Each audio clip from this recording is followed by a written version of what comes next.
welcome to Walking the Earth, India. Today we're in the ancient city of Rajgiri in the eastern state of Bihar in the Republic of India. So Bihar is named after a monastery. It's the same word as vihar, a vihara, a monastery, a monastic location, often associated with monastic universities like Nalanda, which is not far from Rajgiri. So this area, Rajgiri, was one of the oldest inhabited areas of India, and it's quite ancient. And during the Buddhist time, 2,500 years ago or so ago, it was the capital of Magadha, which was an important kingdom in northern India in the Indo-Gangetic basin, so to speak. And this area right now, we're in the bamboo grove, Venuvana, which is the original Buddhist monastery. The original vihara is located here. Now, the property, this is much smaller. It's a very beautiful park-like space. Originally, the monastic grounds would have been much bigger than this. Right now, from my understanding, from after reading about it, only the pond is an original piece of the monastery.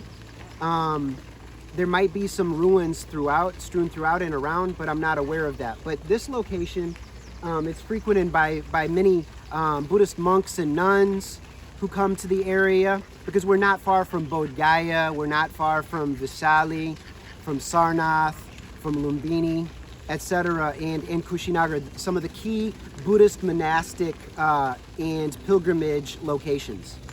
So there are many pilgrims that come here as well.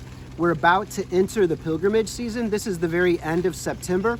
Pilgrims are going to start showing up sometime during October, November, December as the weather improves. We're just leaving the rainy season behind. It's still kind of a muggy day, a little humid, and it's getting up into maybe the low 30s Celsius, so up in the 90s, up to 100 maybe. So it's still, like you're not gonna be, it's not as nice as it's going to be. The weather's gonna get quite nice here in a few weeks. So here we've got the old monastery that was given, it was a gift to Siddhartha Gautama the Buddha from King Bimbisara. And King Bimbisara was the king of the Magadha kingdom. The Buddha himself wasn't from this area. He was from a little further north, up in what's now Nepal, at where Lumbini and Kapila Vastu are located. It was the land of the Sakyas or Shakyas. That's where we get the name Shakyamuni, which is an alternative name of the Buddha. He of the Shakya people, I believe, something along those lines. Add into the comments if you have the correction, if you would. But anyway, the Shakyas, they had a republic, and they had consultation among the elders who led the community together. And also up near there was an ancient kingdom, a powerful kingdom called Kosala. And the Buddha spent a lot of time, all this area that stretches from over by Delhi, all the way over into West Bengal, a bit east of here, was an area, and then going up to Nepal near Lumbini, and then south below, say, over by Allahabad, Prayag, at Kosambi, and Varanasi at Sarnath. These areas were walked by the Buddha over his many years of his teaching mission. After he attained enlightenment, he taught for many decades, along with many of his key disciples. And he attained enlightenment at Bodh Gaya, not far from here, just less than 2 hours of a drive. And then he went down to Varanasi, to Sarnath, where he began teaching. And eventually, he's back here to have some of his first rain retreats. This was where the institution of the 3-month rain retreat during the monsoons that happen every year in India and South Asia. He would spend with his disciples meditating intensively for 3 months at this location several times. I believe his 2nd, 3rd, 4th, maybe his 13th and 15th rain retreats were spent here. The majority of his rain retreats were spent up at Saravasti, which is in the old kingdom of Koshala, I believe, which is right on the border with Nepal, not far from Ayodhya, and not far from Lumbini and Kapilavastu, that are on the Nepal side. And Kapilavastu is a debated site. Part of its ruins are located on the Nepal side, part on the India side. So this area is called the Middle Lands, the Buddha lands. And this is where the historical Buddha spent a lot of time. And he did a lot of meditation retreats here, gave many of his most important teachings in and around Rajgiri. So I'll go ahead and cut this short, but this location, it was a bamboo grove, and it was known for its squirrels and its peacocks, its ponds. Matter of fact, the whole town, like the whole city of Rajgiri was very well known for its layout, its park spaces, and the monks really enjoyed this area. And it wasn't just Buddhist monks and later nuns, but also the Jaina monks and nuns who were associated with Mahavira. Mahavira, the leader of the Jain community, who was a contemporary living along at the same time as the Buddha, and perhaps, according to some of the legends, even having met and had discourses and debates.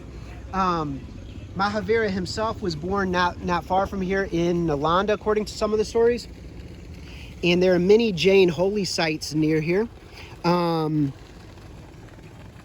Mahavira himself, he spent 14 rainy retreats here. So this was not, the rain retreats during monsoon, it wasn't just a Buddhist institution, but was widely practiced by many of the ascetics, the mystics, the monks, the wanderers, the hermits in the forests.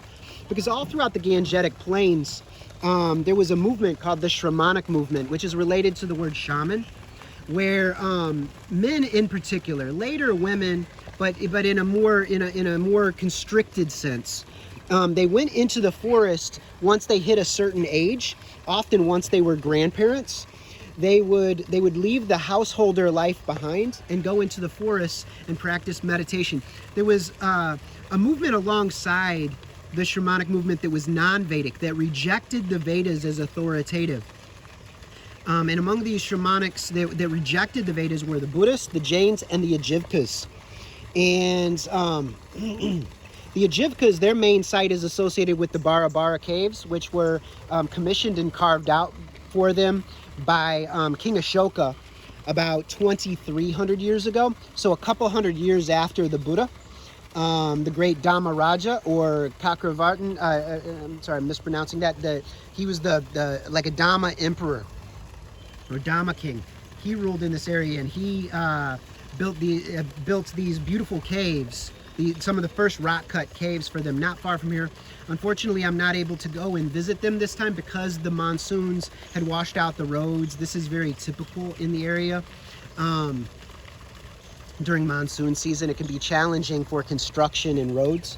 So anyway, the Buddha, so you had two different movements. You had the Vedic forest renunciates and the non-Vedic ones. The forest renunciates associated with the Vedas, they were some of the writers of the Upanishads, which are some very interesting treatises or commentaries and scriptures, so to speak. And then they would still perform some of the fire rituals, and they would practice the mantras, and they would practice asceticism, and they were seeking enlightenment. However, they had a theistic view of attaining union with the one, attaining oneness, where the Atma, or the Atman, the self, with the small s, attains union with the greater self, with Brahman. So I know that's overly simplified, but then the Buddhists and the other non-Vedic groups, the Buddhists, the Jains, and the Ajivkas, rejected the authority of the Vedas and a lot of the rituals, like the fire rituals. You will see some fire rituals come back into Buddhism later with the Vajrayana movement, like Tibetan Buddhism, the Mongol Buddhism, and some of the Japanese schools of Tantra, the Vajrayana. They started the Vedic style fire rituals again, but this is much later. This is almost maybe 1,000 years or more after the historic Buddha lived and rejected those things. They started them up again. And that's a different branch of Buddhism. But the original schools, they stuck to the Buddha's teachings. They rejected the Vedas, they rejected the caste system. Anyone could become a monk and then later a nun, but anyone could attain enlightenment by practicing ethics and through mindfulness and vipassana, seeing reality as it is. So this location was a place of contemplation. Many people attain enlightenment in this park 2,500 years ago. And there were monks from other lands, from China and from Southeast Asia, visiting these areas as recently as maybe 1,400 years ago, and writing about it in journals as they traveled the Silk Road by land and sea to come to the ancient Buddha places to gain the teachings. And this area was very near Nalanda University, one of the most important universities of all time. And that many of the scholars that were also monks and nuns would have come and visited they would have made pilgrimage to all the historic Buddha places. So this is one of them. This is a beautiful park. This is Bamboo Grove here in Rajgiri in Bihar state in the Republic of India. And here we are over 2,500 years after the Buddha, and we're able to appreciate this lovely park space. So let's go ahead and cut it short. Be happy.